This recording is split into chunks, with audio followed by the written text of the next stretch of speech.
Vedu wee, upenyu hwangu hwarema, handichina wekuturira. Ndiri murume ane makore 36. Ndakaendawo kwandunge ndichida mushonga wekuti bhizimusi rangu rifambe. Ndokubva ndapiwa iri nyoka. Ndikanzi nyoka iyi ndinofanira kuipa weti yangu na4 makuseni.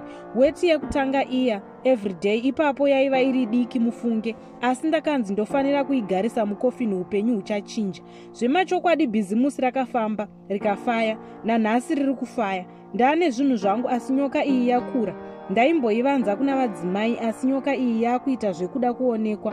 Kofini harichavhariki zvachose, yapfachukira kunze. Ndakamboenda ndikanoicherera pasi zvese nekofini, asi ndakazodzoka ndokusvika kofini riri pabhedhi nenyoka yaro. Chandiunza pano, nyoka yave kuda ropa remukadzi wangu.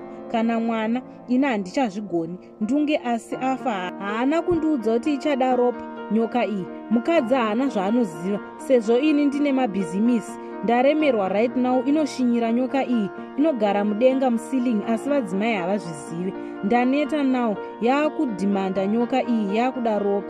Ndazama zvese kuda kuiuraya, asi ndikada kuitema nedemo ndozoona isingasvike pairi. Ndazama kuirasa zvaramba. Kwandunge ndakamboenda kumwana wacho asi zvaramba.